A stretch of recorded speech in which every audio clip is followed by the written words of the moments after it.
Welcome to the BigmX Radio Detroit Supercross pregame show. I'm your host, Brad Gebhardt. I'm on all of these shows, and same like the two of my co-hosts.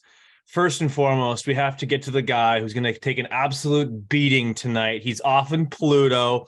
He doesn't know what he's talking about. He's absolutely out to lunch and everything else in between. He is the 1990 East Coast 125 Supercross champion, but he is completely out of his mind. Denny Stephenson. Denny, welcome back to the show. Fantastic to be here tonight. We've had a wonderful week of arguments between Checkers and I, my good friend, the sound of no Riesenberg. And I'm in Arizona for the week with my son for a little vacation with seeing some family. So I'm ready for tonight. You guys better bring it tonight. It's going to be heavy. Well, leave it to us to completely ruin your vacation by proving you wrong time and time again. Also joining us for I believe the 8th show here, or maybe this is the 9th now, for YouTube Live. He is the voice of Riesenberg. From Race Tech, you have none other than Checkers. Checkers, how's it going? Pretty good. That's right, Denny. It's going to be heavy, just like me. Not with just me, but with facts. Ding, ding, ding. Let's get ready to rumble. It's time. Oh, two will enter. No, there are no winners in all of this, to be completely honest. But we are really excited to have this show again. We've already got some people watching on YouTube Live, and we appreciate everyone for doing exactly that. I want to kick things off with a segment that is brought to you by Race Tech. Race Tech suspension engine is the choice for the fastest privateers in the entire world, and a source of a bunch of factory and OEM programs that we can't even talk about. You can visit them right down in California, or you can visit one of your local service centers that are extremely knowledgeable and can help you out, help you drop your lap times, like I hope to this summer when I hunt down yet another vet championship here in Manitoba. But it's time for the Race Tech rapid recap with our friend Checkers. Checkers, take it away. Yeah, we're going to take a quick look back at a very ruddy and gnarly Indianapolis track, starting it off with the cheesy headline of the week: Roczen tames gnarly track and dinosaur in Indianapolis. Kenny gives Hep Motorsports their first main event win. Denny, I know you had to get right in front of this thing right away this week and had made some bold statements, and shocker, you were wrong. What did you think? Yeah, that was, man, I had to get in front of that quick. I was watching that main event, and let's be honest, Kenny rode phenomenal. Got out front, rode that rut down the middle of the whoops like a damn Olympic gymnast. Great balance. The bike worked great. The Hep team did great. Justin Souls did fantastic. And I ate a lot of crow all week. Honestly, it seemed like every idiot who was a Kenny Roczen fan was coming out of the woodwork to let them remind me that I fucked up and was wrong. But it was an outstanding ride.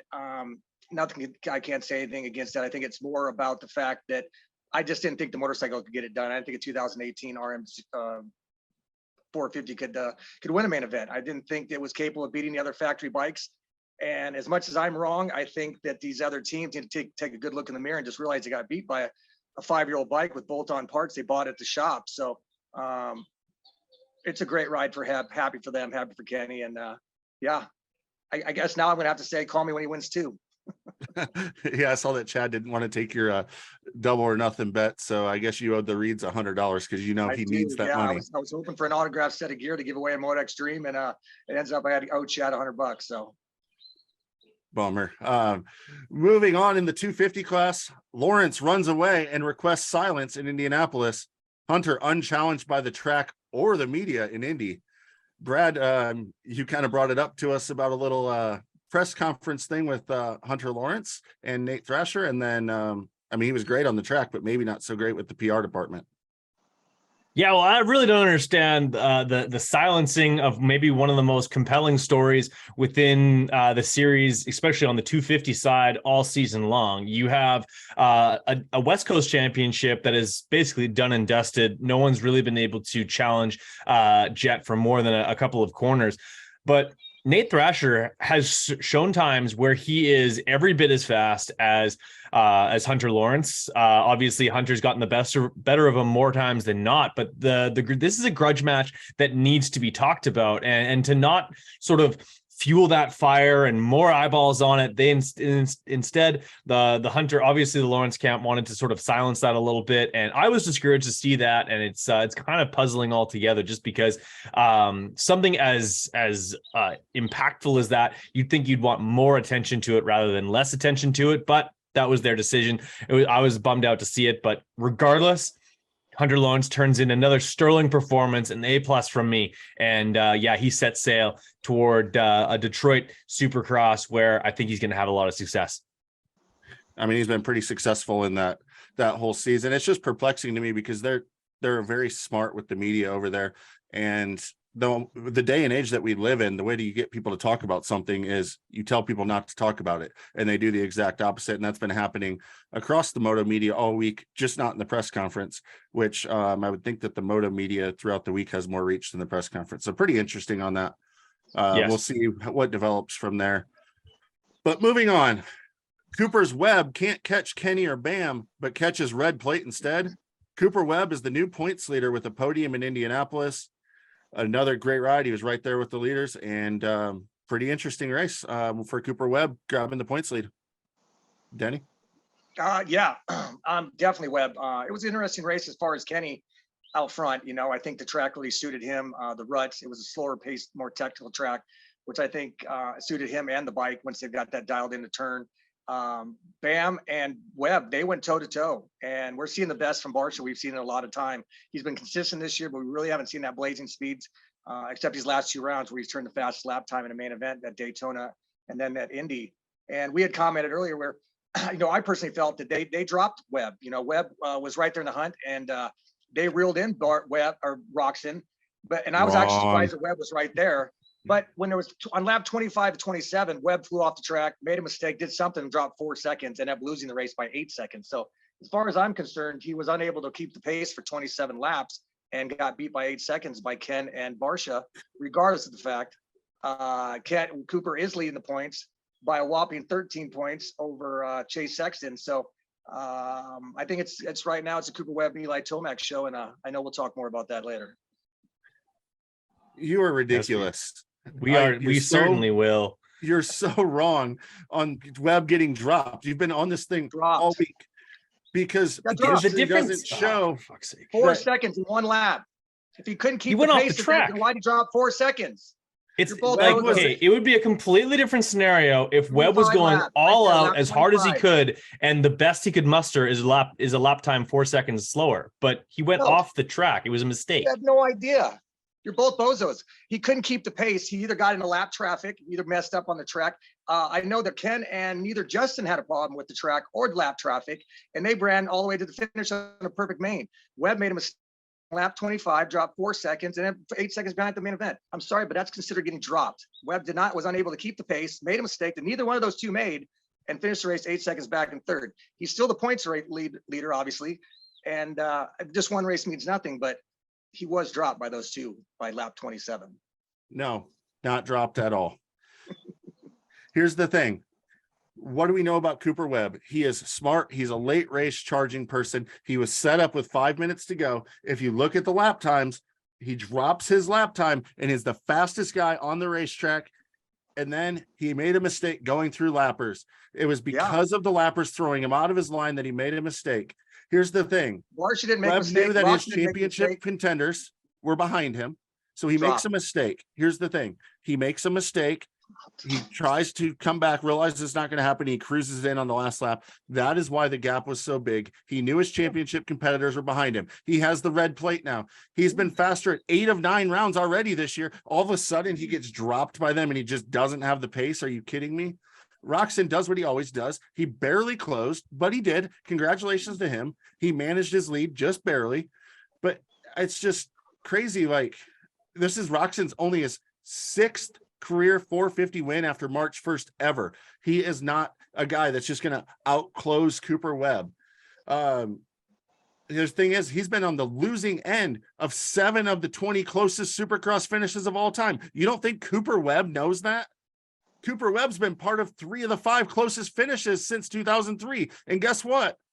He's won them. The closest finish ever. Webb beat Roczen. He is a closer. He always He closes. wasn't in India. He was Dropped not at in the end of a Indianapolis. race. You can pull up past facts all you want. I'm looking at this race right here. Webb was the slowest of 13 laps. Is that your stat? Is that what you're showing me here? So clearly he didn't close, and clearly he got dropped. He made a mistake in lap 25, lost 4 seconds. The 2 leaders did not make that mistake. When you make that mistake, you have been dropped by the 2 guys who are going faster and more consistent than you. It's a fact. I don't know what you're even arguing. Look at the lap times at the end of the race. I don't care what their lap times say. He On didn't lap get 25, dropped. he made a mistake. The other 2 did not make a mistake. If you don't want to get dropped, don't make that fucking mistake on lap 25. Period. Barsha was the fastest guy on the racetrack. Yeah. Ken Roczen got good track position with a good start and managed the race. He is your race winner. Barsha was the fastest, but Webb did not get dropped. He made a single mistake. He made a 4-second mistake on lap 25. He cruised in those last 2 laps, sure, but that lap 25 is when he made a mistake that the 2 leaders did not make, hence the word dropped. Move on. Move on. You're wrong. No, I'm not. Like somebody got dropped in their head. Yeah. Yeah. That was good. I was going to say that. That was my line earlier this week. It was. I was going to say it before Checkers got to it first too, and I got beat again on that one. Well, you got dropped on that one, Denny. Yeah. Speaking of dropped, Mom dropped him on his head. Eli Tomac dropped the points lead. Alito Mac spotted in Indianapolis. Alter ego arrives. Tomac terrible in the Circle City. Brad, what do you think? Eli Tomac, what happened? Oh, like he might be diagnosed for schizophrenia by the end of this season, because this was 50 Shades of Tomac. This is the guy we don't want to see. This is the guy who coughs up championships in 17 and 18. This is the guy who so many fans or naysayers said it couldn't get done. And this is exactly the kind of night that it happened. Honestly, like, I did not like to see it. Like, he's such a warrior and he gets so much praise for being able to be super gnarly. And the track was crazy gnarly. Like that was, honestly, you couldn't have paid me to head out onto that track. The way the ruts were forming, that whoop section, I don't even know what you would do with that. And to see Eli Tomac just have no answers and not be able to move forward, and then even to like sort of get into it with a lapper late in the race and end up relinquishing a position to Craig, who maybe was like the one shining moment for Denny on a night where Roczen wins. He gets another top 8 for his favorite rider in the entire world. It was very discouraging to see, and there should be some alarm bells for a guy who's now lost the points lead. Not for the championship, like, obviously I think he's still a contender that way. But he needs to bounce back in Detroit big time. That's right. Alito Mac is back, Denny. Well, we talked about it on the thread, and I don't want to admit he's back. I mean, obviously I created the name. I created that doppelganger that Eli had created for himself and brought the name. They do look the same. And I don't want to, I hope that's not back. It's kind of what Brad said. It's if that's what he's come back to, which, let's be honest, he just won Daytona 2 weeks ago, and everybody's now thinking the sky is falling on Alito Mac, which that is Alito Mac. Race. He's got 5 wins under his belt. He literally won last week, 2 weeks ago, in Daytona for his 7th win. He might have been Alito Mac for one round. They all make mistakes, right? I mean, if that was the case, Chase Sexton would be Alito Mac every damn weekend, it seems like, with all the mistakes he's made lately. And let's bring it up. This is what I was thinking about, we were talking about earlier. If that was Alito Mac, he still beat Chase Sexton by 2 spots. So let's be honest, who had the worst weekend? The guy who rode around, or the guy who ate shit and ended up 10th? So Eli's still 1 point out of Webb. Sexton's 13 points back. If Alito Mac is back, he seems to be still faster than Sexton and Indy. The thing is it's not Alito Mac that is crashing and having a bad result, or just has a bad result. Alito Mac is Tomac just riding around in 8th place. Tomac just getting passed on the last lap by Christian Craig, who hasn't been able to get out of his own way this year. This is Alito Mac. These are the weird rides. This is why you created the name. His lap times dropped off over 2 seconds at the end of the race, more than everybody else's. It's his worst result ever on a Star Yamaha. His worst result in 2 years. Yeah. In 9 races, Eli Tomac has 5 wins, but only 6 podiums. You know what that means? If he's on, he wins. He crushes these guys. If he's off, Eli Tomac is here slowing him down in his head. He's not willing to risk it. If you look at these challenging tracks, if he's not comfortable with the motorcycle, he's not going to push it. That is what I believe is where Eli Tomac comes from, is when he's not comfortable, he's not going to turn it up and risk the big crash, which has helped him be at the racetrack every single weekend. He's gotten championships done. But the fact of the matter is there's races where he's not comfortable. He's going to be running around as an 8th place rider. Eli Tomac is returned. It's not maybe, it's not kind of. He is back, and he better not come out too many more times this year, or Eli is not going to be your Supercross champion. I think a lot. All right. Well, this is no longer a rapid. Real quick, I think it just comes to the fact that that big crash we saw Eli have at the Triple Crown, where he yard sailed, and it was a pretty gnarly, violent crash. He luckily landed on some tough blocks, or it could have been even worse. And I think you're right, Chex. And when he's not comfortable, he's not going to push it. Whether or not right. You hear that?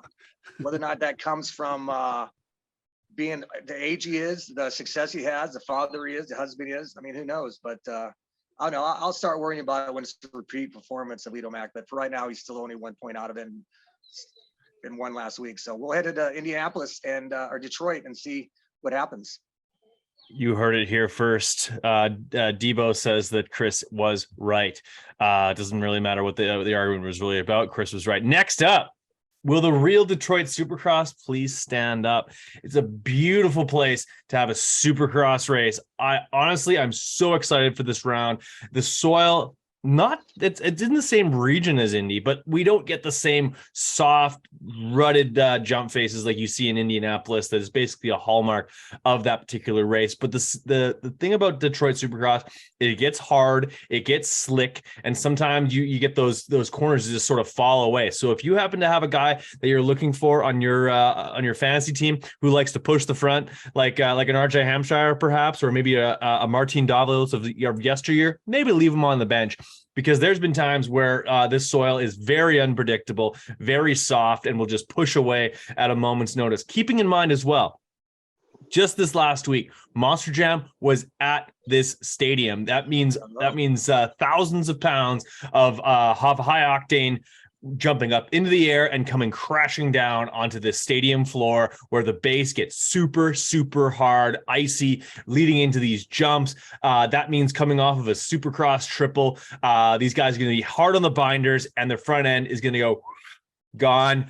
And honestly, I'm here for all of that. I'm looking forward to this race. I think it's going to be a lot of fun. The one thing that I really wish is that we still had the Pontiac Silverdome, because that was absolutely amazing venue, and we used to have those double headers. Debo, can you please regale me with some stories of the Pontiac Supercross and all of those amazing double headers, which I'm sure you probably got a chance to stand on the top of the podium at some point or another? 90 was back-to-back nights, and I won both nights. That was the night, not sure which night it would have been that I crashed going up in the parade. Well, on the parade lap, I was decided I was gonna do a seat bounce over the big double before we went to the tunnel, and turns out my gas was off, and I dove to the bars. So we rushed back to the start line. My front brake cable is slightly bent and kinked. They get that thing up, wired it up, taped it up. Going up the start straight, going up in the but up in the stands. I run in the back of Talon Bowen, crash, and now I'm dead last. I'm like, well, this is a hell of a way to start a night of racing. And that's the night I caught up to Mike Jones, and then Mike proceeded to dive bomb me about a half dozen times, and I was able to pull off the win. So that was obviously a very memorable, special night in 90. Fast forward to 94, I think it was, or maybe 93. Just like the Indy track, I drug my pegs. Back then, Pontiac was known for being rutted. Soft, very deep ruts, faces of jumps, 20 across. Like I posted something on Instagram, but when you see that, you never forget that moment. And I drug pegs, bike stopped, dove through the bars, and Pontiac is known for a lot of crazy shit. Bob Hanna, I think, has won there 9 times, which is crazy over the years. And it's just a different vibe, obviously, being in Detroit. So as I've always said, most of the billions I raced in 90 and won in have all been imploded, just like the Silverdome. Yeah, they've gotten rid of stuff like that. It's crazy. The last person I remember going down hard when they used to go up into the stands for Detroit was Justin Starling, who his front end grabbed a tough block heading back down to the stadium floor, and he absolutely kissed the dirt. It was a pretty gnarly crash. I think that was what spurred him coming onto the podcast, the BigmX Radio podcast, that is, for the very first time many moons ago. He was number 99 on a Honda. But yeah, that's for yesteryear. If you're looking for more BigmX Radio content, of course, you can check out the podcast, which is on iTunes and Spotify. And maybe you're listening to this podcast on iTunes or Spotify on the BigmX Radio network. Or you can head over to Verb Moto and find my weekly articles there every single week. Working closely with those guys. Absolutely love it. Feel very lucky to do so.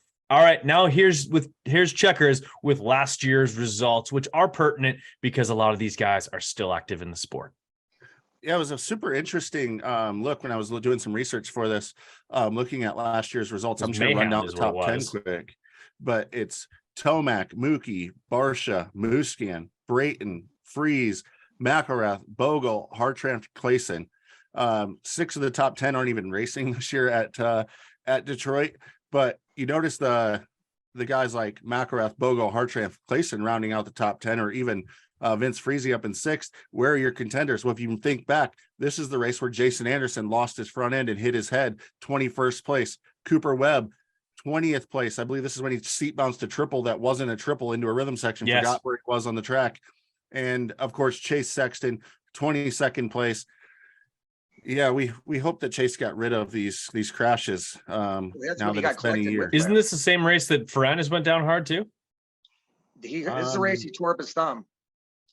Yeah, he didn't crash. He cased something. Yeah, like this was an absolute massacre. Yeah, this whole night was just unbelievable. This was like we said. Checker said it. Webb seat bounced to a double or triple. There was a double. Sexton landed on top of him. Yep. Yeah. Oh, the torn up jersey. Yeah, it just ate up because his bike just chased him down. Yeah, this was a very violent and memorable race that we all remember how gnarly dirt bikes are. It'll be really interesting to see how this year's plays out, because honestly, I'm pretty bummed on the Detroit Supercross design. Maybe more bummed than I have been on any this year. Star Racing's not. You've heard me. Is it their test track? Yes.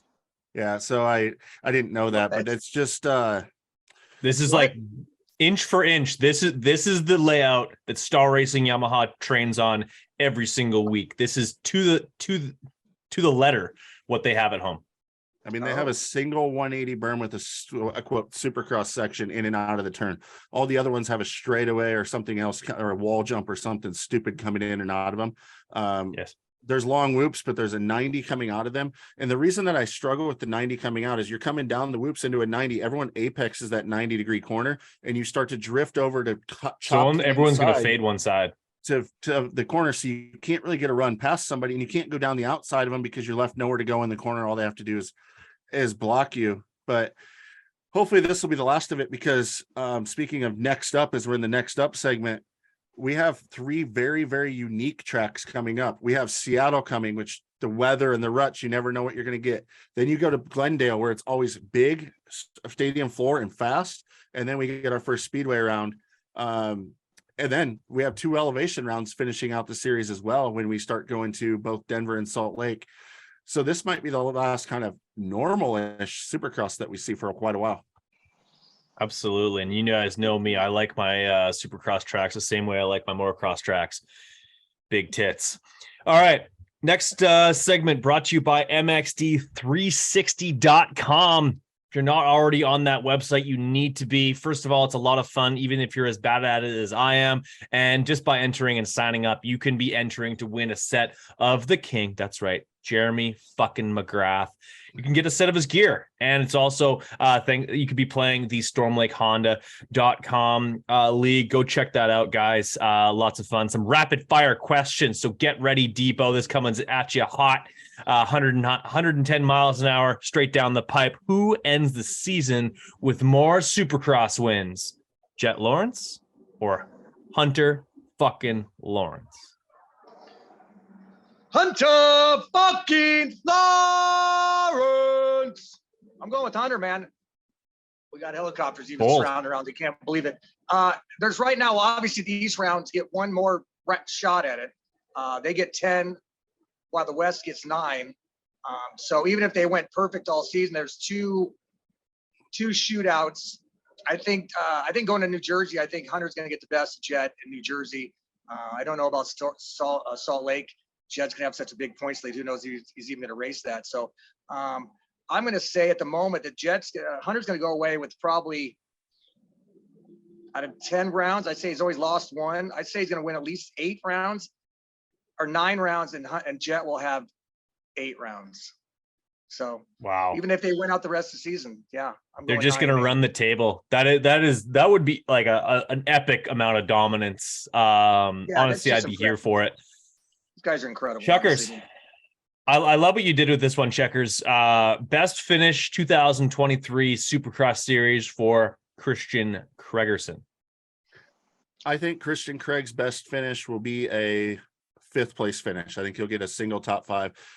The way that he's Not 8, performing though. right now is he's staying on 2 wheels and going to stay in the series. And as attrition happens, Yes. and also he's been building, he is getting better. As much as I like to give Denny a hard time about it and whatnot, he's gradually building and getting better. So I think he can get up to a 5th in a single race, but he certainly is not even eligible to get 8 of them now.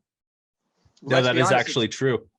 It's nice we talk about him because he's literally been invisible all season long. So but there are 8 rounds left. So if he went top 5 for the rest of the season, my bet's good, I guess. Yeah, that is what would need to happen, Denny. So my next question for you, Denny, rapid fire question is: what will be the best finish 2023 Supercross in the 250 class for Christopher Los? Well, he's been riding fantastic. He's obviously getting more and more accustomed to that Monster Energy Kawasaki, and he rode great this last weekend. But he did get a little bit of a gift with Viali going down and Hayden going down late in the race. But you got to be there at the end of the race, and Bloss knows what it's like to hit the ground. We don't call him zombie for nothing. He got a 6, rode great. But as Checkers said, he was going to get a top 5 in this season. He was going to take that bet, and I took the bet that he would not get a top 5 this season because coming into this season, he was 1 top 5 of 38 performances. He is now 1 top 5 of 43 performances, and I can't sway my bet with Checkers. So I think he can do. I think he can easily run 6 to 10 through the rest of the season. I think he'll continue to get some 6 and 7s, but I can't see Chris Bloss getting a top 5 if everybody stays up. And obviously, 2 guys went down who were top 5 guys this past weekend, and he's still got a 6. So it's great to see him out there. Great to see him have this opportunity. But Mr. Zombie's going to be getting a 6 for the rest of the season. I say. Wrong. You may very well be wrong about that. Checkers Certainly, you're wrong about how Christian Craig's season would go. Yeah. Checkers, according to Ricky Carmichael, well, in past years, he said the series started in Daytona. Apparently, this series says the series started in Indy. Who has been most impressive through the last 2 rounds? I messed that quote up, by the way. It is Daytona. I was thinking it starts after Daytona, but no, it starts in Daytona. So the guy that wrote the script is an idiot. But who has been in most? We've already established that, and we'll do so further along in the show. Well, I think you guys will all agree with me. The guy that's been most impressive the last 2 rounds, though, is definitely Bam Bam. Barsha he's been fast. That's the difference. We've all seen the Justin Barsha that gets a good start and has really good racecraft and can hang on and have some good finishes. But he was the fastest guy on the track at Indianapolis, and I mean, he was the fastest guy on the track at Daytona, and maybe Eli could have turned it up a little bit more had Barsha been up there pushing him. But I mean, obviously Tomac and Webb were going really fast. I think hands down, I haven't seen this speed from Barsha in a really long time. And honestly, for us, hopefully it continues because it's always entertaining watching him saw across the inside of every corner, heading straight at everybody's leg. I would hate to race against the guy. I'm not a fan of him off the track, but holy crap, I have embraced him on the track and absolutely love the chaos he creates. I totally agree. Debo, take this. This is the Lawrence's future in the motocross world. Take that, throw it out the window. When I'm talking, my next question for you is: of the current 250 crop, who has the best potential future in the 450 class with the Lawrences excluded from that? And and what is their ceiling? That's a real shame because I love throwing the fact that Checkers thought that Austin Faulkner was going to have a better 450 career than Hunter Lawrence. Oh God. I really think that Hunter is going to wrong. I can't wait to be on a big bike, but that's a great question because I'm trying to actually look up some of these riders here that might be that next kind of guy, because that's kind of what we've been struggling with is who's next, who's coming up, who's going to step in this 450 ride and really get it done. We don't really, a lot of these guys are so young. I don't think anybody's gonna be moving up here anytime soon, except the Lawrence brothers. We just seen RJ Hampshire have a great ride at Daytona, a 6th, but again, that's a very specific race. We've talked about the fact that we've seen some other guys have great ride, J-Mart, J-Law, and not have turn around and have any type of career in a 450 because their careers pretty much ended. Or J-Mart's here on a 250 15 years later. I'd really like to see RJ Hampshire get a shot at it because I think it would calm his style down a little bit. I think he kind of sometimes way overrides that Husky more than the bike can even handle it, indoors and out. His style is, I think he's able to calm down when he's with a bigger bike with more power. So it's kind of an obvious answer, and I don't have anything better because I don't really see anyone behind him coming up that's capable of that. Maybe Joe Shimoda's style could really translate into a 450 ride as well. But right now, I think the only guy that's really might be moving on to a 450 in the next year or two is outside of Lawrence Brothers is RJ Hampshire. So I hope someone gives him a shot. I'm a firm believer that you don't need a 250 Supercross title to be a successful 450 rider. And I hope RJ gets a shot next year and he can get him off this bike and give him a chance to revitalize his career on a bigger bike. One name I'll throw out there eventually, obviously it's a few years down the road because he keeps getting injured, is Seth Hamaker. I think he's going to be a great 450 guy. All right. Next, in a segment that can only be brought to you by airwheeliesonly.com. Yes, that's a real website. Believe it or not. Don't believe me? Type it into your browser and find out. These versus questions, unfortunately, for the one they call Riesenberg, it did not go well. This last week, it was 4-1 in favor of the 1990 125 East Supercross champion. And that is a dominant performance, which narrowed the gap 9 correct to 9 correct. It is a clean slate as we roll in to the Detroit Supercross. Checkers, like you probably didn't even get any get any lube for that particular one. I feel bad for you on that one. You got absolutely bent over in the versus question. But the beauty of it is we rack them every single week and give you guys an opportunity to do battle once again. The first versus question is Jason Anderson versus Ken Roczen. I guess that's for who does better this particular weekend. Checkers, you have the floor because you are the loser from this last weekend. Just remember, I quote lost so bad last week, but I already had such a big lead that I still am tied for the lead. And trust me, I did my homework this week to make sure that I'm coming right back out on top. And here's the deal. Ken Roczen, it's the second half of the season still. Does it change because he didn't have a boot camp? I don't think so, because he was traveling all over the world. It all comes down to his result was so good because Indy was a one-off type mud race almost, where everyone was in survival mode. It was the driest mud race in the world. And he is an exceptional talent. And that track took exceptional talent. He also has nothing really to lose. He needs to ride for the win because he's out of the championship, so he can push it to the edge. We're going to go back to more of a normal race. I mean, here's the thing. Last week, they lapped into the top 10 because everybody was in survival mode. And it was like the best race of the year for Roczen, Barsha, Cincerillo, and both Hill brothers and Kyle Chisholm, plus J-Mart, Bloss, Miller, Hicks, the Cat, all tied or made their best finishes in the 250 class.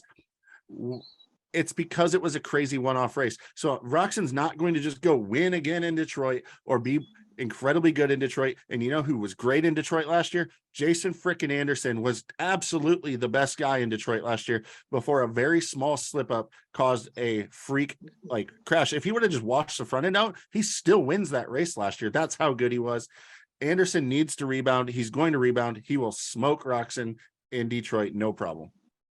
The guy on vacation has the floor. It's been a very weird year for Jason Anderson. I think we can all agree that we expected El Hombre to come in a little bit more guns a-blazing. He has really just kind of been building off fourths and fifths and occasional third here, but not very many, mainly fourths and fifths and sixths. And I know he's not happy with that. So, and Ken is an emotional rider. Ken's going to come off this win. We saw him basically do a Jimi Hendrix. He's going to burn his bike to the ground, I think, on the starting line there.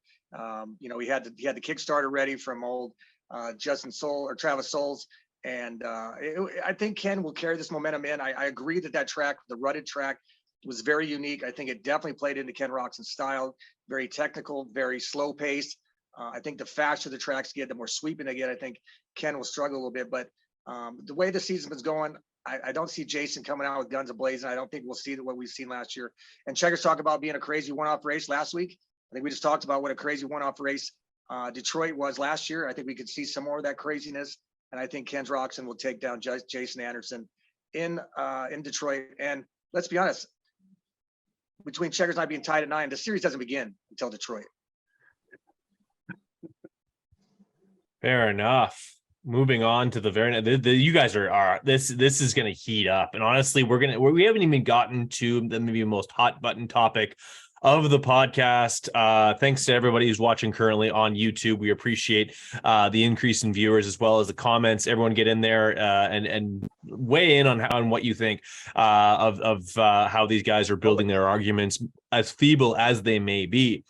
Talking about two guys who have had varied amounts of success so far here in the 250 East class. You have Max Anstey versus Nate Thrasher. Debo, you just spoke about Ken Roczen. Now you have the floor on these two. Well, Max Anstey's been having a phenomenal year, but I think you can always see some of the shine coming off of it. You know, Checkers has always said that, you know, the factory riders tend to shine as the season goes on, and I think this is kind of the case again with Nate Thrasher. So I'm not really giving Ken that Checkers the benefit of the doubt, but in a little backhanded comment, I am a little bit, because Nate Thrasher, I think, is definitely rising to the top. He's been riding phenomenally. I think he could have even won last week if he'd gotten a whole shot, or at least a better start, and even had a chance even keeping eyes on Hunter. He's the guy to watch this season. Obviously, Hunter, it's his championship to lose, but I think it's Thrasher's time to learn, get some wins under his belts, be more consistent, stay off the ground. And I think last week was a good start from it. Daytona obviously was not good for Nate, but I think Nate Thrasher takes it to the bangers and mash of Max Anstey. All right. I love when you're wrong. It makes me super happy that you went that direction, so that I can go Max Anstey, who, by the way, hasn't finished outside the top 5 in a single race this year, and the shine's worn off. He's gone 2, 3, 5, 2, 5. Yeah, I mean, I guess if all top 5s in a second place just 2 rounds ago is wearing off, he was absolutely fine in Indianapolis. He's a veteran rider. He's not just going to throw it away. He was making sure that he kept good points and a good finish. He's crushing it on that Firepower Honda. And Max Anstey will beat Thrasher, because here's the thing. Thrasher has speed, but he's a typical 250 rider right now, because guess what? He has 2 finishes in the double digits. You cannot do that. And the fact is, he's inconsistent. He's roller coaster. He's always been a roller coaster. He's just much better this year. I am happy with where Thrasher's going, and I called it from the beginning, by the way, but Max Anstey is going to beat him just because the odds are in his favor that he's not going to make the mistake, and there's a better chance that Thrasher will. It's funny. You use your own argument against yourself. It's so funny. I love it. It's incredible. No, like it's watching Chris Chase's tail sometimes is maybe the most entertaining part of the show. Moving on to the next versus question. Checkers, you're going to have to react quickly on this one as well. You have Cooper Webb, who for all intents and purposes has been extremely just like he's moving forward. He's putting himself in good positions time in, time out every single weekend. And that's why he currently has the red plate, the first guy to rip that away from Eli Tomac all season long. And this is the first time in a long time we've seen the title chase and the points lead change this late in the season. We have Cooper Webb versus Chase Sexton, who had himself a pretty abysmal race this last weekend, getting 10th. I didn't pick him for Survivors, the Survivors in Supercross. So I was hoping he was going to get an 11th and get a few people out of that game. Unfortunately, he didn't. But Checkers, who you got? Cooper Webb or Chase Sexton?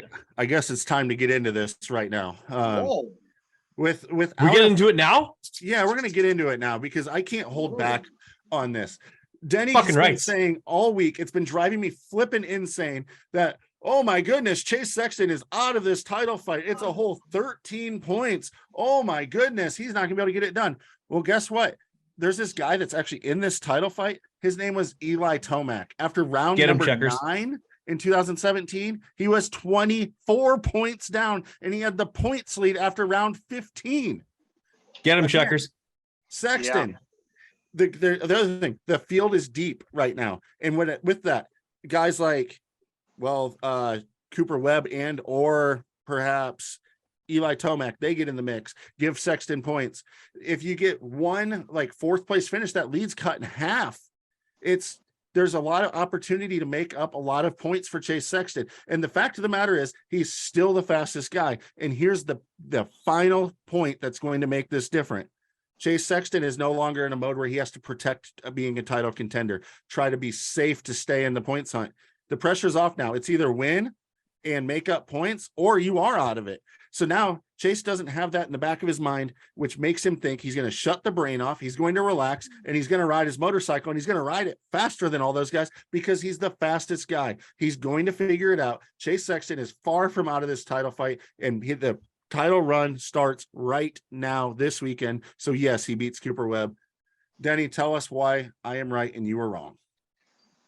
You told me you were going to just burn me to ground with some stats and numbers, and that's all you got. You got Eli Tomac from 2017, came from. That's just one example. It's easy. I didn't know that Chase Sexton was Eli Tomac in 2017. This is 2023, my friend. That's Chase right. Sexton is faster. Right now. Chase Sexton has beat Cooper Webb only twice out of 9 rounds. That's 22%. He hasn't beaten Webb in the last 4 rounds. He hasn't beaten him in over a month. 42 days since the last time Chase Sexton's beaten Cooper Webb.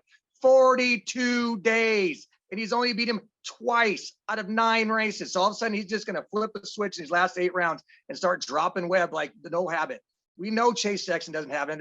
We know that he deals with his own anxiety. We know he deals with his own pressures. He beats himself up. We've seen photos of it. We've seen pictures of it. We witnessed it at the Motocross of the Nations. He is not good under pressure. And we realize that he's not under pressure now per se, but he's still putting pressure on himself. Honda is still putting pressure on himself. And he is putting more pressure on himself than ever right now because he's gone to shit. He's had his 2 worst rounds. Daytona, he was in such a way at Barsha. He was in the way of Barsha. The Barsha almost jumped on him twice. Last week, well, again, fastest guy on the track. I didn't know they paid points for lap times in practice and being the fastest heat race winner. And then we go to Tomac. He's beaten Tomac 3 out of the last 9 races. That's 33%. He's beaten 3 out of 9. So if he only beats Tomac 33% of the time, the last 8 rounds, he ain't even going to come close to this title. And he hasn't beaten both of them, but only once out of 9 rounds. One time he's beaten both of them, and that's the round he won at A2 49 days ago. He hasn't won a race in 49 days. He hasn't beaten both of them in 49 days.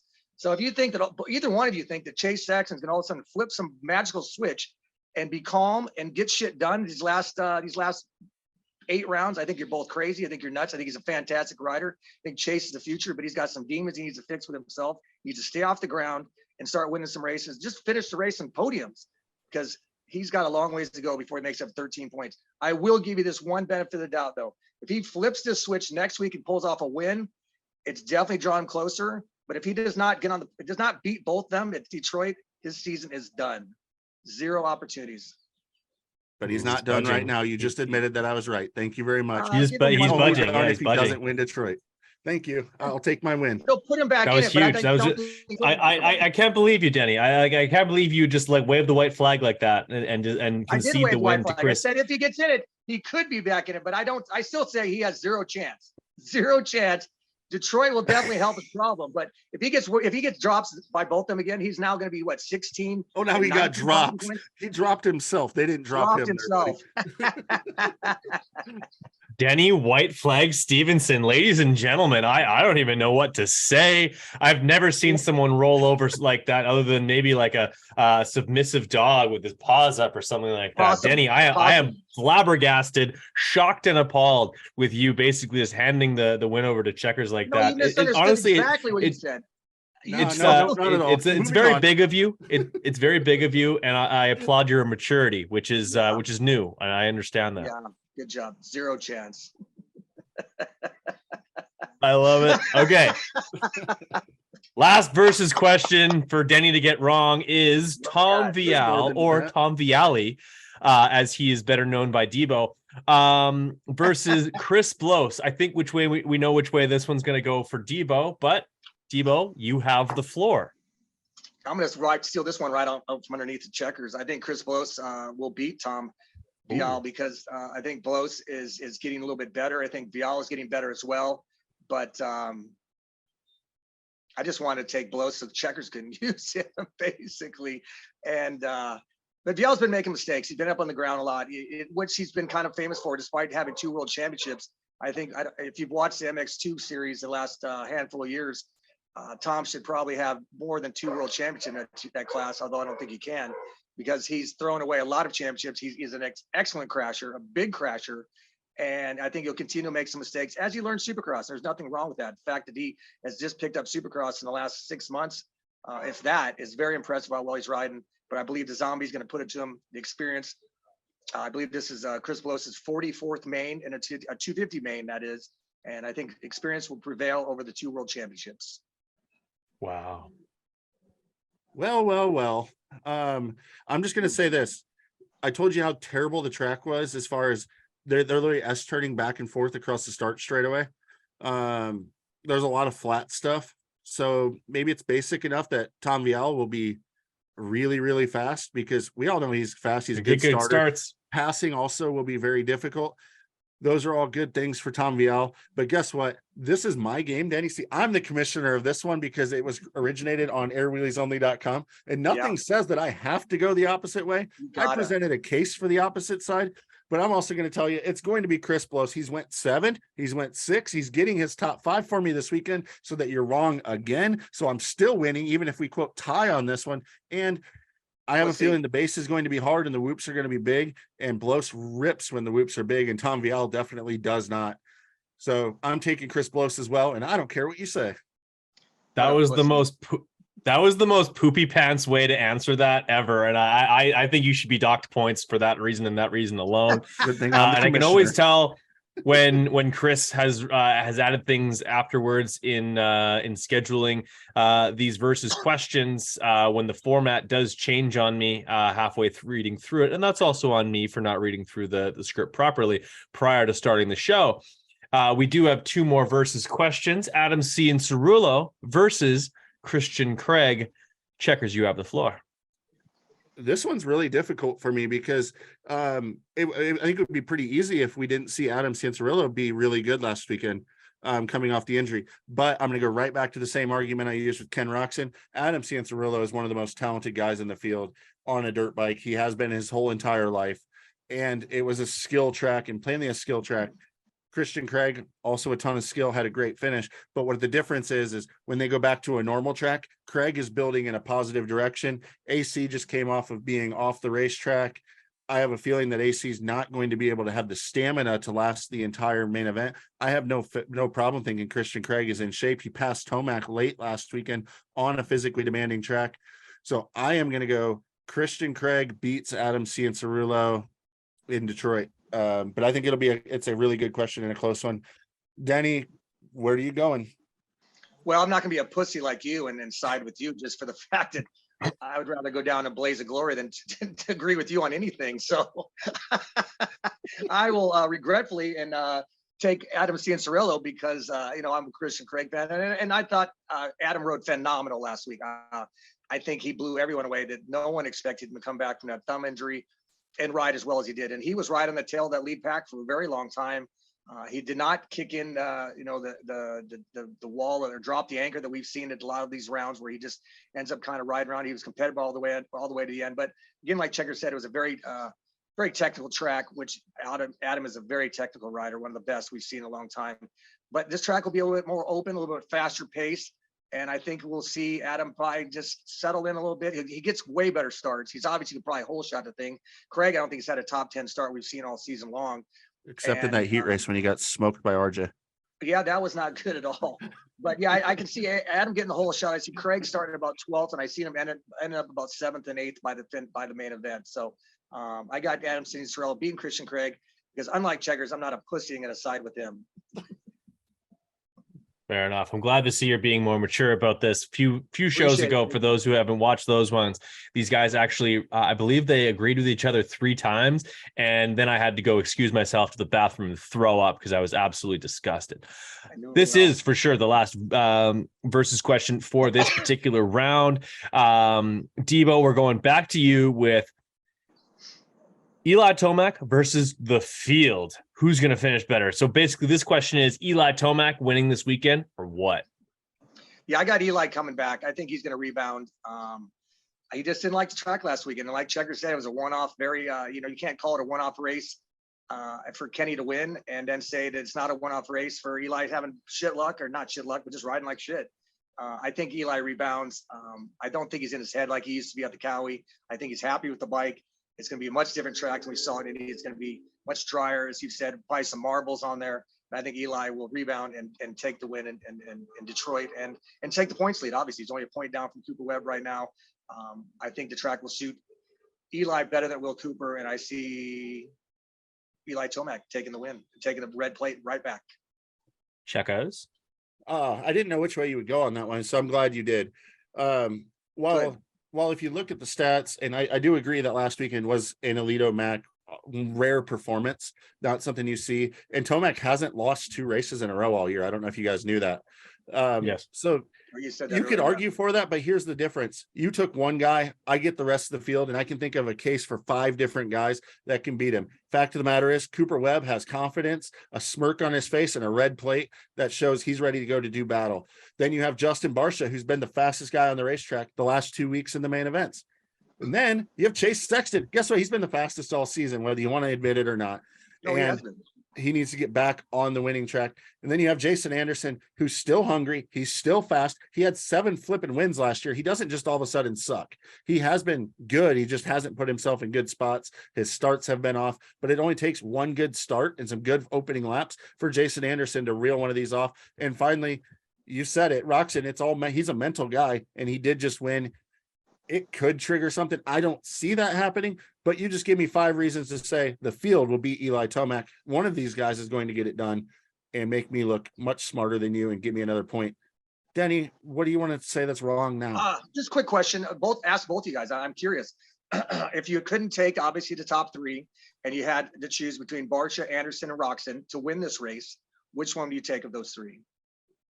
I would pick Anderson to be the hungry meat in the center of that podium sandwich. I'm not sold on Barcia just yet for the simple fact that the last 2 rounds have been really technical, demanding tracks and a little bit different. And I'm expecting Detroit to be more of a normal round. If he rides like he's done the last 2 weekends again in Detroit, then I would put him in front of Jason Anderson. But as we predicted, I believe earlier, didn't we have a Anderson versus Roczen question where I told you that I was right with Jason Anderson? Sure did.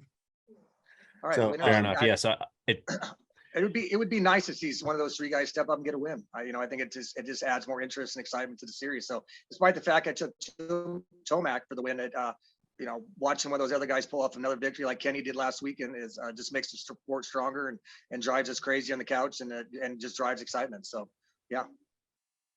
Anderson, if I'm not mistaken, his starts have also been trash this year. He's like basically almost never in the fight unless he's up there early and then goes down. So he would need to rectify that in order to move forward and be more in the fight. Couple other notes from Indianapolis as we continue our discussion. Hardy Munoz, he pushes the bike off at the beginning of the start, so he actually avoided crashing in the main event by not actually racing in it.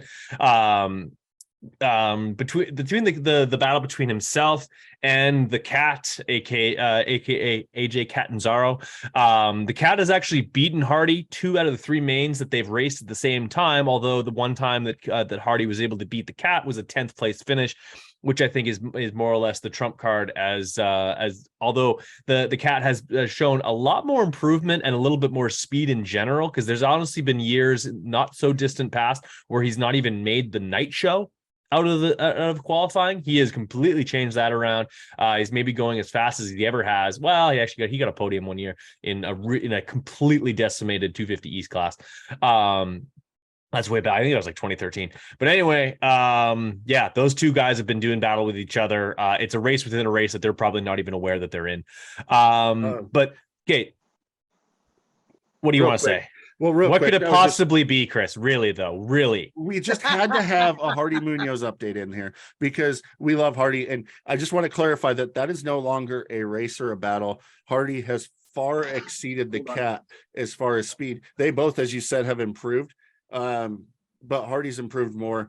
And he's honestly crashed a little bit less. So good job to Hardy. But we are going to continue to bring it up, and it is just pure entertainment. But we're going to keep following Hardy, whether it's Hardy versus the Cat or not. I don't know. But I did think it was pretty interesting. The 2 main events that the Cat has been in, or of the 3 that they've been in, Hardy's gotten 22nd twice. Further Party's all or evidence that nothing, as a man. child, Chris liked to eat a lot of paste. Okay, so moving forward, normally we would debate with Debo, but honestly, this is not the time nor the place to debate with Debo. We are going to take that. I don't know. I'd scrap another piece of paper, but that stuff gets expensive, and I don't currently have an employer to steal office supplies from. So let's scrap that segment and move straight into basically. So, like, you guys remember midterms? Remember not bringing your progress reports home for your parents to read, be disappointed, and threaten to take the motorcycles away that they were never going to take away. They just wanted you to straighten up and fly right and actually pay attention in class for half a semester. Well, that's exactly what we're going to do right now. Instead of just berating Debo to get a take that's probably way out in left field, we are going to letter grade these teams one by one, going through the teams, the riders. We're not going to absolutely just dissect every single rider. And honestly, the assessment on both Lawrences is going to probably take about 2 seconds. But there's Superintendent Stephenson and Mr. Checkers, which they are going to be presiding over this. Of course, this was all written by Checkers. So in a way, he sort of acknowledges the fact that Mr. Stephenson, the superintendent, is not only the more intelligent, but also is sort of the boss of all of this. And that's why he's going to kick things off. Mr. Superintendent Stephenson, you get Factory Honda HRC. Quick little story, briefly. Hayden Deegan's father, Brian Deegan, we grew up together. He lived in Bellevue, Nebraska. I was over at Omaha, Nebraska. My senior year, I missed about 45 days traveling to Golden State, traveling all the races, racing. I was racing national Supercross when I was a senior in high school. And I missed so many days of school that I was in failing status. Well, Brian Deegan's father was a superintendent of the Bellevue School District. And Brian's father, John Deegan, wrote a letter of recommendation to the Millard School District. And due to his letter, I was allowed to graduate high school. So speaking of old superintendents, old stories right there. So that's why I'm a big Deegan fan. We go way back. They just sold their house too, by the way. 3.3, did they sell it? 3.5 million. 3.9 or something ridiculous. Yeah. Yeah. He's done well. I'm very happy for him and the entire family. Big fans. So anyways, Factory Honda HRC. Obviously the Lawrence brothers are crushing this year. Incredible family, incredible story, and just incredible talent. Let's be honest. And then Hymas, I think he came in. I think he did really well. The fact that Honda pulled him off the road, off the series, is a bit of a mark against them for right now. And the fact that Chase has gone from being right up there in the points lead to third, now 13 points back. I would originally given him an A+, but with Chase dropping back 13 points, pulling Hymas off the road, I'm going to drop him down to an A-. Still crushing it. I'm a Honda fan, have been through and through since the 80s. With Johnny O, Rick Johnson, David Bailey, and I think Honda's back to the glory days. They're looking great, and Lars Lindstrom's kicking some ass. So an A- for Factory Honda HRC. Strong. Checkers, Mr. Checkers, I'll allow you to break down and give a letter grade for HEP Suzuki. Well, I tell you what, if I were the parents of HEP Suzuki, I would be telling the parents that their child was very close to failing. But a nice final finish here from Ken Roczen pulling off a win is going to at least help bring their grade up to a C. And the reason being is it's nothing to do with Roczen, really. I mean, you have Ken Roczen, and he's doing okay. He's not exceeding expectations of what he would be doing on a different team. Although he has elevated their team, but we have to look at everyone else. Chisholm's having one of his worst years in history. McElrath has not been anything special, although he's gradually getting a little bit better right now, but the field's also getting depleted. But then you go over and look in the 250 class, Marshall Welton's failed to make 2 main events. He's sitting 18th in the East, and he's getting beat by full-on privateers, Jeremy Hand and Hardy Munoz. Like, he shouldn't be getting beat by dudes out of like a van. And then you look at Dylan Schwartz, he's sitting 17th on the West. He has made every main event. He started off this season terribly with 2019-18, but he did get his best finish of a 13th. So maybe he's a little bit more of a bright spot, but really other than the shining star of Ken Roczen getting a win, the whole team's been pretty much a letdown this year. So a C for Hep Suzuki. C for Hep Suzuki. All right, moving on. That's a very unfortunate. They'll probably get a leather belt when they get home, when they bring that thing home. That is going to be a sad state of affairs. Let's move over to the green team. Team Green, not only the factory team, but also Pro Circuit Kawasaki, that was absolutely decimated with injuries. So we can only grade what has happened so far with that team. I don't think you can really hold injuries against them. Debo, it's time for Superintendent Stephenson to break down the Green guys. Well, I know. I think you can hold injuries against when you lose 5 of your 6 riders. Something's going on over there. I mean, it's not. Ouch. Not quite the decimation we've seen we've not seen that in any other team. So I think there's got to take some type of responsibility, whether it be the track they're riding on, whether it be the talks they're having, whether they're the heads, the mindset these riders are in or something. I'm not really quite sure. I don't think anyone knows, because it's I'm a big Mitch fan. Obviously he sponsored me, did a lot of work for me over the years. Bones, everybody over there, Mitch, it's just Pro Circuit's a rad deal in what they've done. But they're struggling, man, right now. We all thought they were coming with guns ablazing, more experienced than Star and the other teams. And here they are. It was left with Cameron McAdoo and Chris Blows. Very disappointing that that's what they came down to, and everybody's got hurt. I can feel their pain. I know injuries suck. And then with Jason Anderson, again, we thought he was going to come in and be a championship contender, and he has not. He's ran 4th, 5th, and 6th predominantly most of the season. We have not seen the same flashes of greatness that we thought we were going to see and we saw last year. And then Adam Cianciarulo, we knew he was coming in hurt. Again, he's just kind of just out there, and I'm glad he's out there, because he's a big part of the sport, and to get a great finish last weekend. But again, I can't give him any more than probably a C+, because they don't have a win. HEP has a win, but they got more success, a little depth deeper with Cianciarulo, Blows, and obviously McAdoo's been 3rd every round, and could get a win one day if there's some type of explosion indoors. And but yeah, I'm giving the whole Monster Energy Kawasaki Pro Circuit 250, 450 team a C+ right now. They are not living up to their expectations right now. For those keeping track at home, so far this season, Jason Anderson is averaging his qualifying. This is through the heat race, not during the time qualifying. Is a 4.4. He has no hole shots on the year. He is averaging his start around 7.1. And because they don't keep track of stats for Triple Crowns, he has 0 laps led with an average finish of 4.9. Currently holds down 4th in points. And if I'm not mistaken, he's not even that far ahead. He is only 2 points ahead of Ken Roczen to slip to 5th in that same spot. Smash cut to last year, where his qualifying actually very similar, 4.6. His average start was 3 full positions better with a 4.3. He had led 135 laps last year. Of course, that's at the end of the season, and an average finish of 4.4. Incredible to see. Obviously, he has a DNF in there. That's what's sort of throwing that off. But and he also had 7 wins last year. So a pretty stark contrast from one year to the next for Anderson, and that's why we have those expectations that we have on him so far this year. He hasn't been able to basically rekindle or recapture the success that he had from last year. Perhaps it's still there.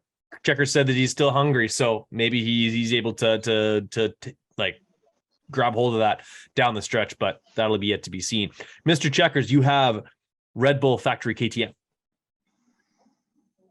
And I'm going to grade this one based on the fact of my expectations for them coming into the season. And I'm going to go all the way to a B+ for them. And the reason being, you have Cooper Webb, who, I mean, we'd all of us, I think, on this podcast has kind of given up on him coming into the season, even being in the talks as a title contender. He's bounced back. He has the red plate, 2 wins, 7 and 9 podiums, been in the top 5 every single race. Aaron Plessinger has had probably the best season of his career, and he's just getting better, exceeding expectations. It's unfortunate Marvin Musquin went out, but the rest of the team's doing so well that you haven't really noticed it. Tom Vial, other than crashing out of Daytona, he's been in the top 10 every main event, best finish of a 4th, sitting 8th place in the points on the East, even after missing around. I think that's exceeding expectations for him of what we would expect from him in Supercross. Biggest thing is he's staying healthy, getting ready for that motocross championship. And the final one is Max Voland, which would be, he's the weakest link on the team for sure. But again, Denny's going to yell at me because I'm going to say he showed flashes of brilliance. He's had 2 top 5s. Unfortunately, he did miss a main event.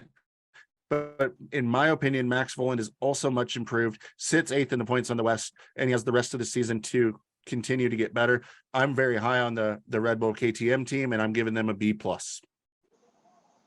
Like they just own the end of the alphabet. They got Webb, Voland, and Vial. Like that is the. Like if they were graduating this year after these report cards, their names would be picked last. But they're sitting in the back of the classroom. 100%, absolutely. They're with me when I had my my motocross action magazine stuffed in the back and learning absolutely fucking nothing. But that's totally fine. Still turned out okay, and I actually submit written things to a website that publishes them for the world to see, and that still blows my fucking mind. Verb Moto, catch the fever. All right. Janitor Stephenson, you have Star Racing Monster Energy Yamaha. Well, as they said in Breakfast Club, the janitor knows everything. So I'll take that. Wow. He's thinking on his feet today. You Checkers, you're in for it tonight because Denny's actually firing on one cylinder. Yeah, blowing it up. Let's see. Monster Energy Star Yamaha is doing fantastic. Tomac obviously is crushing it this year. We thought he would. Ferrandis is doing pretty much what we thought he would. We really didn't have many high expectations. But the 250 class, I think we thought that they got an old guy in Smith. They got a rookie in Deegan. They really didn't have that high expectations. I think we even talked at the beginning of the series that these guys were probably coming in under the radar more than they ever have because they usually have a lot bigger guns. And then look at Justin Cooper. Look at him coming in, doing phenomenal on the 450, running top 10 in every round he was at. I think they're doing great as they've always done. They've got a great program. I've always believed that taking everything under one roof, moving it to Florida, I think is the greatest thing you can do. They're able to do things that maybe some of the other Japanese and Austrian factories cannot do because the bosses at the head of the OEMs, and I think Star has kind of stepped away and let Keith McCarty and those guys have let these guys do what they want to do, and they're crushing it. So I'm giving that Star Yamaha team a B+ right now. They still don't have any big wins in the 2D class. They got a couple, but they're not going to win any titles. But I think Tomac still got in there, so I got a B+ for the Monster Energy Star Yamaha team. It's not bad, and I'm gonna give a shout out to Daxton Bennick going 2 for 2 in the Supercross Futures. Moving things on to Principal Checks, who has the white KTM's Rockstar Husqvarna. Well, I mean, the bright spot here has to definitely be RJ Hampshire, being second on the West and really the second and best their fastest 450 guy. We'll get there. But he's beaten McAdoo 3 of 4, I believe. So and honestly, he's closer to Jet than maybe I thought he would be. And has held it together more than I thought he would. So it's a big up for RJ Hampshire. And also he jumps on the 450 at Daytona, puts it in the top 10, proves that motorcycle is not what's holding guys back. Malcolm is definitely a huge downer. And it sucks that I can't really blame it on the team. It's blaming on him for making mistakes and crashing and then being out. The one bright spot, he got his heat race win in San Diego in impressive fashion. And holy crap, has he been fast. He was also fast qualifier that day. But having him out, Christian Craig, he is 8th in points. He's got 5 top 10s in a row now with the best finish of a 7th. So at least he got over the hump. He's building, but right now he's still underperforming, I would say. I mean, he's probably right now where I expected him to be most of the year, but a lot of people had higher expectations than me. Talon Hawkins, his best finish was his 11th at his debut. He got thrown in here early because the guy's getting hurt, but I mean, honestly, he's been a pretty big letdown. He's barely making it into main events at times, sits 15th in points. And maybe the other bright spot is Casey Cochran, who they have to wait at least another full year before they're bringing him up. He's been running in the futures class as a B rider and been on the podium and has been super good. So at least they have that in their future. But I don't understand what it is with Rockstar Husqvarna guys in the 250 class not being able to get through whoops. But it has been absolutely ridiculous. And Hawkins is just another one. And I hope Cochran's learning because it's been terrible. I mean, I've been beating up on the Jalik Swoll thing forever. And when Styles was there, he couldn't do it either. So to give them a grade, I C+, I guess, because of there's enough good with Craig and RJ to give them maybe a C+.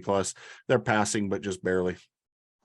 Fair enough. Well, for those who don't pay attention to amateur racing, and I know more than a few podcasts who don't, Casey Cochran in the B class, who was actually racing against Daxton Bennick, who's actually in the A class. Both races, Cochran was able to take home the second place spot. Really, really strong in both those races. He's racing in the B class and has been absolutely unstoppable in the Texas two-step right now.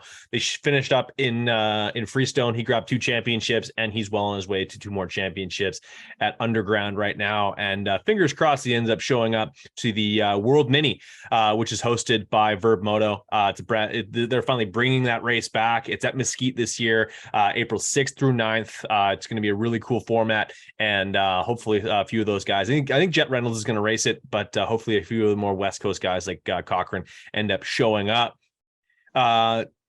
Educational assistant / student teacher Stephenson, you have the floor now with Red Bull Gas TLD. Complete side note, back in the day, it's no surprise to anybody that I struggled with reading and writing comprehension skills at a very young age. A lot of that had to do with the fact that I was in French immersion for the first 3 years, but we're not going to get too much into that. But I did have a really, really hot student teacher throughout my youngest years, and she had these really big boobs. And I thank her a lot for my ability to read and write, because if she couldn't keep my attention for all that time, we might not be doing this. So huge shout out to her. They were massive. They were really special. Like I think I got caught staring at them more than a few times. But go ahead, Denny. I'm sure that TLD Gas team also has aftermarket top ends. Yeah, absolutely. No, I 100% they do. I don't even know how to follow that, man. I tell you, you could be on the front page of TMZ. You keep this shit up. It's been a rough year for Red Bull TLD outside of Barsha. Barsha's been riding phenomenally, but I wasn't impressed when they re-signed Pierce Brown for 2 more years. Most of them, he obviously I think came in with a neck injury. There had to be something going on. We kept questioning it. Swap Moto did an interview with him, and apparently he injured his neck, maybe fractured it or something in the off season. And we've seen that. And the fact that he's out now, if you go back and watch that crash that they showed last weekend when he crashed at Daytona, he landed right on his head, kind of folded his head down a little bit. They haven't said anything, but I guarantee it's re-aggravated that neck injury just from seeing the crash and what we've heard. He has not lived up to expectations, but if you're coming in hurt, it's hard to. But Pierce Brown, he's a great rider with great speed, but he can't stay off the ground if his life depended upon it.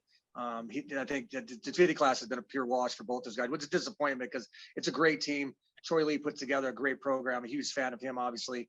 But Barsh is doing well. So I think we're back in the C grade even. I'm not even going to give him a C- or a C+. I think it's a straight C across the boards. And that's just pure Barsha. We got 1 guy out of 3 doing well. So let's be honest. He's lucky to even he's lucky we're not in the D's. Well, you did make note of the fact that yours back there. I should have gave him a yes. double D's. You should have given him a double D's, D plus perhaps. Justin Barsha, I believe, if I'm not mistaken, actually followed you on Instagram earlier this morning. You were probably reading that notification while taking your morning piss.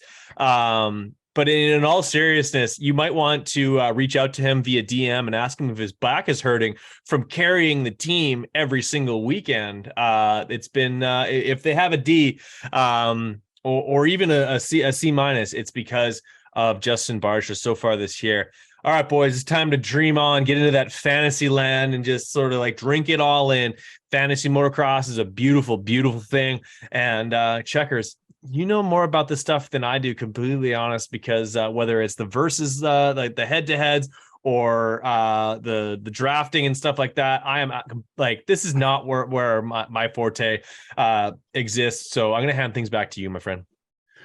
Yeah. So last week, if you guys tuned in, we did our second half draft where we went through and Snake drafted 4 450 riders, and then 3 from each 250 region. I got the first draft pick because I got absolutely demolished in the first half of the season, and demolished mostly because of injuries when I had to replace 7 of 10 spots with injuries.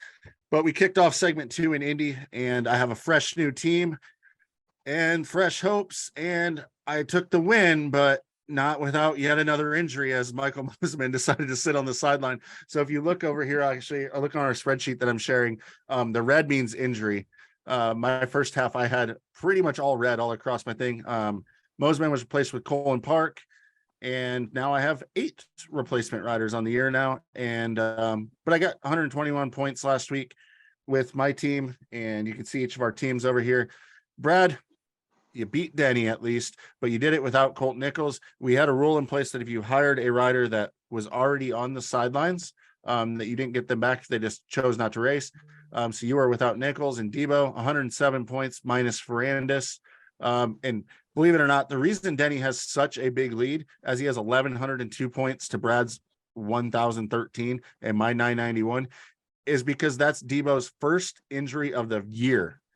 Brad's whole 250 East team got wiped out before the opening round, and as I've before it started, mine. So I am pro circuit. I'm all of those. I represent the jerseys behind me. We have a lot of ground to make up, but with Debo getting last place, it at least helps a little bit. We'll see if this string can continue, and we'll continue to monitor it. And I'm tired of replacing riders. So guys, would you quit crashing and getting hurt? Yeah, well, you said before the draft you were afraid to even take some of your favorite riders because it's become like the Sports Illustrated cover curse or the Madden cover curse. If Checkers takes you on your team, you're guaranteed to go down, and you've definitely had a lot of injuries. This is my first one, and let's be honest, I hired Ferrandis on purpose, thinking that he was only going to be out about a week, and Ferrandis looks like he's going to be out for a while now with an injury and concussion protocol still, and then pushing forward. So I think next week that me and Brad will be able to probably replace Nichols and Ferrandis with another rider. But until then, head into Detroit, and Checkers has got a full team ahead. That is correct.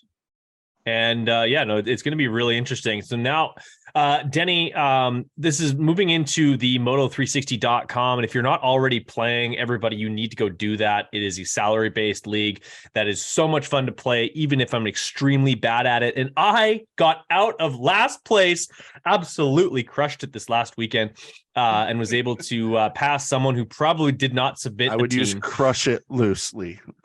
I usually do. Regardless, let's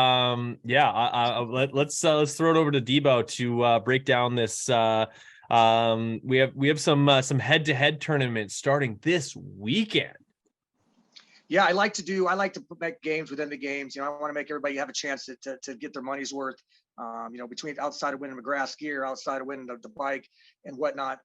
Each last 2 seasons, I've done a head-to-head March Madness. I love March Madness college basketball. I think it's one of the most exciting tournaments, games, seasons, whatever, a month of any sport.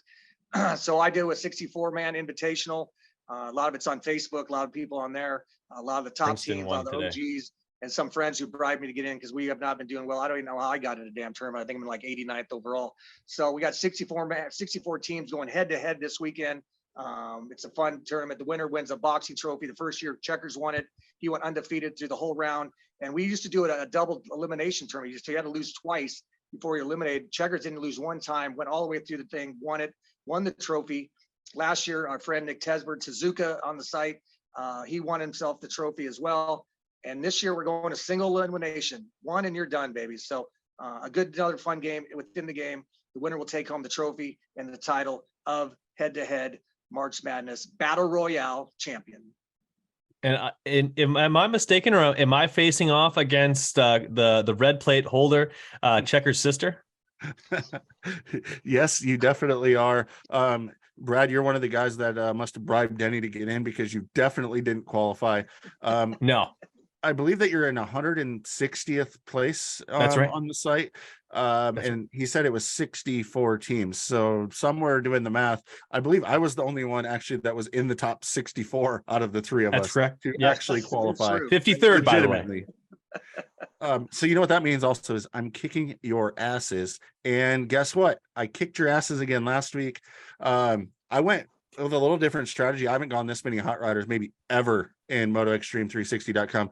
And by the way, hot riders are red on the screen. And if they get in the top 10, they get a 10 point all bonus. red this week, by the way.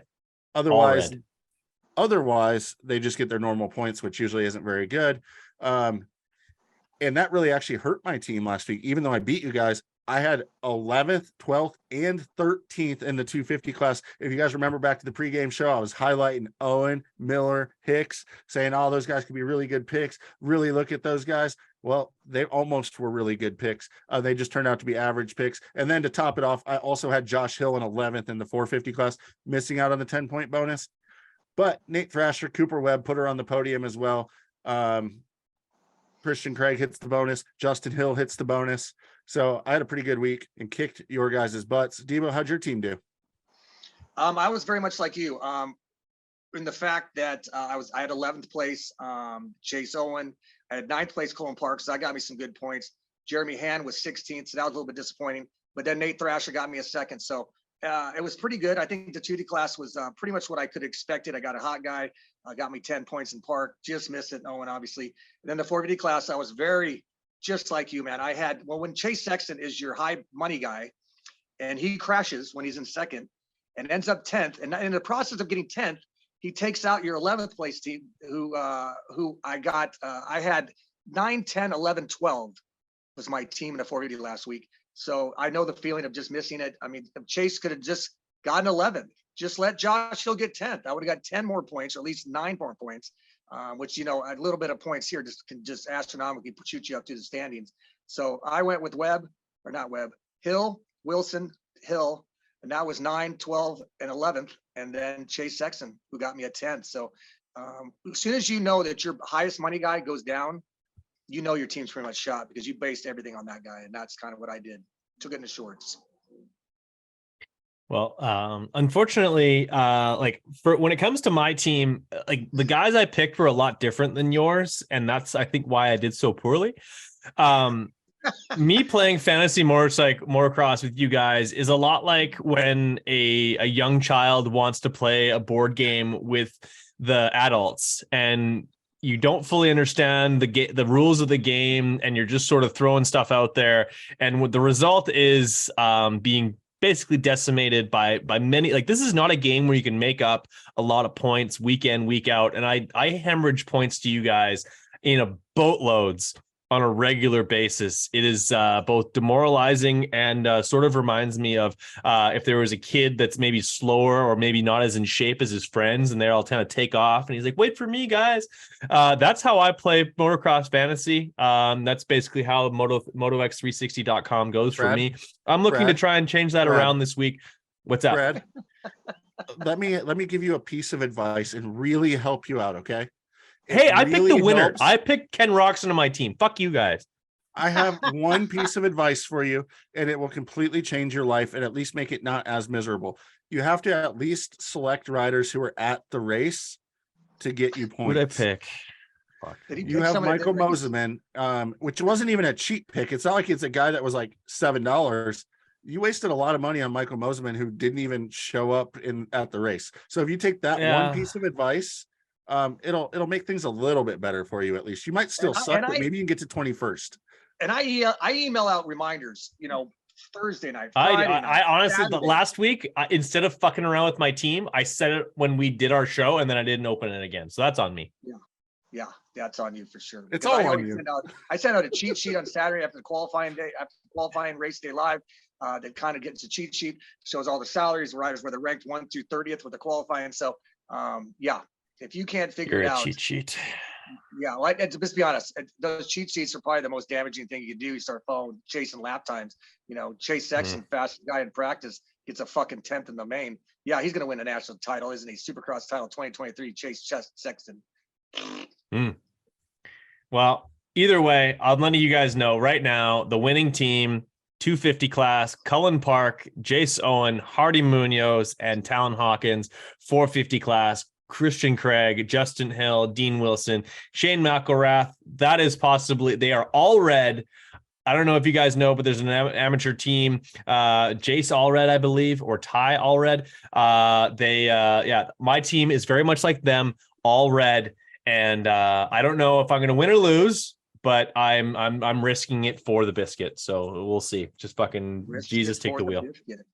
Okay, well, I mean, I guess we didn't want to hear any advice from Brad anyway, since he's so far down. We don't want to mislead you guys. But I'm actually looking at these for the first time right now, and there are not a lot of hot riders that actually jump out at me that I could see getting in the top 10. What about the guys I picked? Other than Colin Park and Cody Schock up here, who are very, very expensive. And I don't think that they're guaranteed top 10 guys. So I might be looking more at something like a Blosen Vial type base for my team. And then spending maybe a little bit more and going after a, dare I say, a Jordan Smith. And then maybe an Anstey or a Hunter Lawrence, depending on the 450 side. But I don't see a ton of hot value here in this 250 field. I mean, Hardy Munoz does have one top 10 finish, but I'm not spending that much money on him thinking he's going to get another. Jeremy Hand's been okay, but I don't see him getting a top 10. The one guy that maybe I would look at here to potentially get that top 10 would be Welton. But I mean, honestly, he's been pretty rough this season. I'm not seeing a lot of hot value there. Denny, do you see any 250 class? Who are your guys, I guess, that you would want to take a look at in 250 class? Well, it's tough, because especially if you took guys last week, like you took guys who went 11, 12, 13 last weekend. So those are your fringe riders that you'd want to take this week. And then, like you said, Colin and Cody are very pricey. It's $578 and $550,000 and aren't guaranteed top 10s. But something I always recommend, you look at how many of the non-hot riders are racing this weekend, or how many are there? There's obviously 1, 2, 3, 4, 5, 6. Hymas is out. Mosman is probably out. So we're looking at 8 riders right now who are the top guys in the points, with Blows and Viali as well behind Hayden, Martin, Smith, and the top 3 on the board. And so that's going to open up 2 spots. You know that there's going to be at least 2 spots available, if not more, if one of those guys goes down and makes a mistake. So you want to find those fringe guys. But like, again, if you took them last week, as you did, and as I did in the 450 class, you're going to be kind of looking for stuff. I think Cody Schock's obviously a good risk possibly. Because you kind of look at the risk or reward. If he gets a 10th or 11th, if you go someone like Viale, he got an 8th last week. So is that really that much of a value difference in points? It's not really. So, but someone like Jordan Smith, he's still very affordable. I think he's still got some wins under his belt. As Thrasher did, you can see how close the salaries are between Thrasher, Jordan Smith, J Mart, and Hayden. There's only $22,000 separating those two. And that's because they're based on top of each other in points for the 3rd spot on in the points overall. So the salaries reflect that. Right now, I think you got to look a little deeper into the field. Maybe something like Miller again, Michael Hicks. Luke Neese didn't have a great week last week because he was coming back from injury, but I think he's gotten a little bit better. Neese was the rider that hit the wall in the first turn last weekend, actually. So that's right. That's what happened exactly.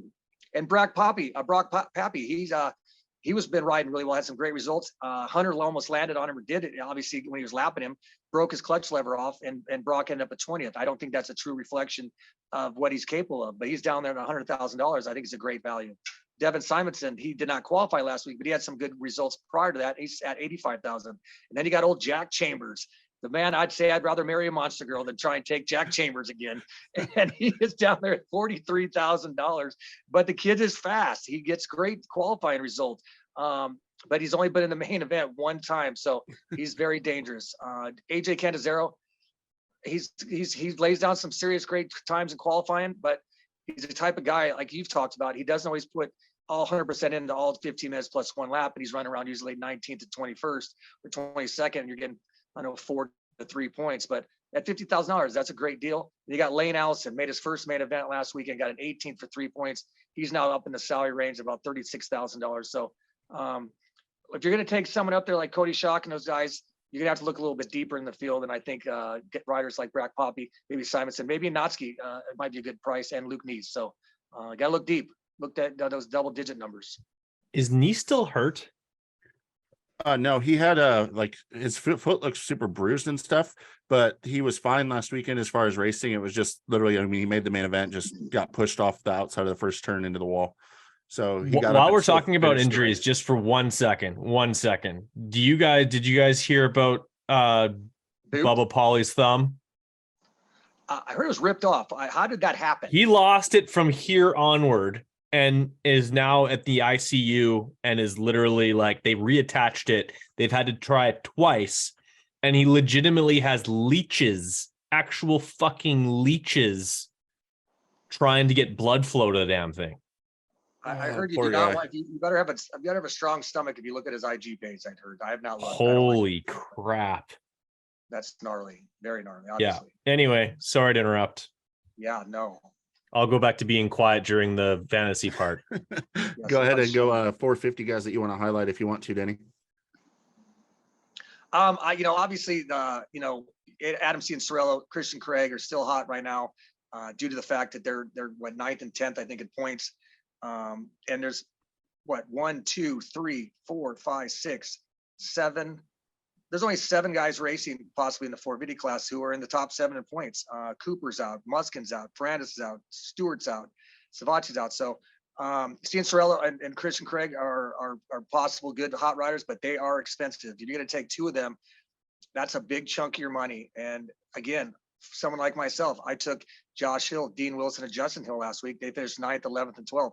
Those are my fringe hot riders. So I'm gonna have to look deeper into the pack. I'm gonna have to look at someone maybe like Cartwright, maybe Starling or Norin that won't get me good chance they will not get top 10s, and they will not give me the 10-point bonus, but they'll give me some kind of points, because if I'm going that expensive with those 2 guys up there, I better hope they give me the 10-point bonuses. Otherwise, I am fucked. So someone like Starling, I think is good. I think he's been riding better and better. I think you got to have to look for someone underneath the $100,000 mark. Norin, we know, can ride. If he gets in the main event, we know he'll lay down 20 minutes plus 1 lap. He's just been struggling getting that main event, but he had a solid 15th last week for 8 points, which would be nice. Clausen has not really put things together. Josh Cartwright, again, but 19th. You got to get someone who's getting in that 15 to 16 range, and that's, again, Kevin Moran's at 16th, but $131,000. It's a big chunk of change when you're spending nearly $1,400 or $1.4 million on 2 riders already. So what do you got, Chex? What do you think? Well, I mean, definitely looking at it, and I think you have to almost assume that Christian Craig and Adam Cianciarulo will be in the top 10 and they'll hit their bonus. I'm really in a situation where I only can take one of them with Craig being out. So I can pretty much guarantee I'm going to find a way to get AC on my team. It's basically a cheaper way to hopefully get 26 points or potentially more. I think the other one that really hurts right now is Justin Hill, because he's just short of, or just a little bit more than half the price of those guys. And I also think he's most likely going to be in the top 10. He's gotten much better. He's much improved. If he's available to you and he's not on your team, I think you're an idiot. I may look at Dean Wilson. Honestly, he's been right there. He hasn't gotten it done, but he's been right there. I've got to hope to get lucky and get him into a top 10. Chiz finally had his best race. And I mean, if I'm going between Moran's and Chisholm, or even Bloss might have a little bit more upside. Maybe he's a gamble that you want to take, but I'm taking Kyle Chisholm because I think I'll get consistent points, because once he's in the main, he's going to finish the main and not crash out. I most likely will take a gamble on Cade Clayson this week. He's your buddy. I don't know. As I'm saying that, Freddie Norin has had better main event results and pretty close to the same salary. The thing with Cade is he's riding really, really well. He's going fast. He's been hitting the ground more than ever. And so you got to gamble on, well, maybe he's cheap and puts it together. He's to the point where I mean, he should be in the main event every single weekend, even at the beginning of the year, the way he was riding. So those are some of my guys to really look at.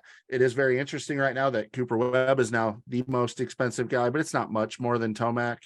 But there is a good gap to Sexton. And I mean, we talked about Sexton's in a must win, but you gamble like you did last weekend, and Sexton's the one that can potentially finish off the podium.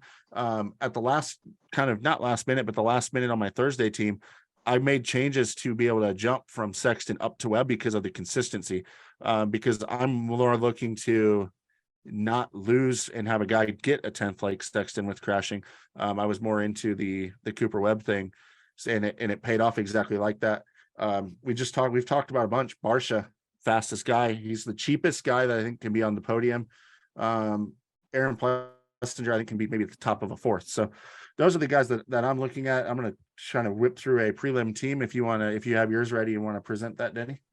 Well, a funny thing about Dean Wilson, and who's not a big fan of Dean Wilson, he gave a pretty honest interview recently talking about the anxiety he's dealing with the injuries. He's had some pretty extreme injuries, obviously, with the foot peg and whatnot. And a little gun shy. Justifiably so. And and he is yet to make a top 10 finish. He's been on the cusp every round. I think I take Dean every time, every other weekend, because you can't hire the same rider every weekend. And he is currently in 9th in points with the best finish of 2 11ths, 3 12ths, a couple 14ths, and 1 13th and a 15th. So he's right on that cusp with the bubble. You know, I think that there's obviously 3 open spots, maybe 2, maybe 1. I'm hoping Dean can get up there. I don't have him this week, but I think he's always a great rider to take. I think he's a great salary. And with Tomac and Sexton getting an 8th and 10th, they dropped their averages. So their salaries have obviously gone down a little bit. So they're probably more affordable than they've been all year long, especially Chase. And according to you, he's going to rebound and win this weekend. So obviously Chase might be a good value and for him, because he is at $750,000. I think that's the cheapest he's been all season long. I'm still working on my team. Obviously, I've got 5 hot riders. I've got $1.1 million to try and fill 3 spots left. It has been a challenge. What is the latest on Benny Bloss? Has anyone heard? I didn't see him on the racetrack's injury report, but he did crash early, and I don't think he raced the rest of the night. I don't believe. Did anyone hear anything about him? No, he crashed out of that heat race and then didn't ride. But you have to keep an eye on maybe practice times for that one to see. I mean, that would be a lot of value there in the 450 class if you can get Benny Bloss, because I mean, he legitimately could get a top 10. Like I don't. Oh yeah, don't believe that he could. Chances in this field, if Justin Hill can get a top 10, he can get a top 10. I don't even think I'm gonna be able to give you guys a Thursday team while we're on this, or we're gonna be sitting on this thing forever. So it's really tough with the big gap, I think, in the 450 class. And the more data we have, the harder it is, because the salaries start to get more where they're probably supposed to be, and the results are more predictable. So I don't know. We'll be here all night if I try to do this, because I'm moving guys around and I'm not finding a team I like still. So, well, if you want to know who to avoid, which is the guys on my team, you pick Cullen Park, Jay Sowen, Hardy Munoz, Talon Hawkins, Christian Craig, Justin Hill, Dean Wilson, and Shane McElrath. That is what's going to add up for at least 3rd within these 3. And possibly 23rd in the BigmX Radio League, where I think if you add yourself right now, you still might be able to catch me. Who did you pass in the big MX Radio? You're not. I don't know, but I guarantee they did not submit a team, or maybe they had Mosman too. I bet. I believe. I'm gonna look. You guys continue chatting. Well, I was actually pulling it up already, Brad, to check it out. So you can go ahead and start doing the wrap up, and I will have the answer for you as we're doing that. All right, guys. Well, appreciate everybody who took the time to listen and watch this episode of the BigmX Radio Detroit Supercross pre-game show. This was so much fun. I really enjoy every time we get an opportunity to do this. Denny, thank you so much for making the time for this. It looks like at the very beginning of the show, you were worried about glare and the sun being in your eyes, but now I think the biggest worry of yours is the insect life around Arizona being drawn towards your laptop at this point, because I'd imagine that it is getting quite dark over there. It is pitch black. It's lovely, beautiful weather. It's nice to sit outside and talk to you guys. Obviously been doing it in a smaller room in Omaha back home during the winter. It's been beautiful out here seeing my mom and her husband, Jerry, and hanging out with my son, Riley. So thank you again for having me. Checkers, you've been phenomenal. Brad, you've been great. And everybody's listening. We really appreciate you tuning in and taking your time, because we really enjoy this and we love having a good time and bringing our arguments, our stories, and a little bit of trash talk to all you guys. So thank you for listening. Absolutely echo those statements. Really thought that that Checkers was going to bring his A game. He talked a big game about that, and he was kind of peacocking around and talking about all these facts and stats. And I, for one, was disappointed in the whole deal. But I think the show as a whole went off quite well. And once we hang up on this thing, we're going to talk about it. But Checkers, I'm disappointed, but I appreciate your time nonetheless. Well, I didn't have to say much when Denny says so much wrong stuff that's obviously wrong. He just proves himself wrong. I mean, at one point he maybe could have won an argument, and he gave me the win still. So thanks for waving the white flag, Denny. We're going to see a Chase Sexton win this weekend. We're going to see Chris Blows getting in the top 5. It's going to be amazing. And you know what else we're going to see? A whole lot of action from the Hardy Party, baby. Let's go to Detroit. Absolutely. Thanks everyone for watching. We'll be back next week.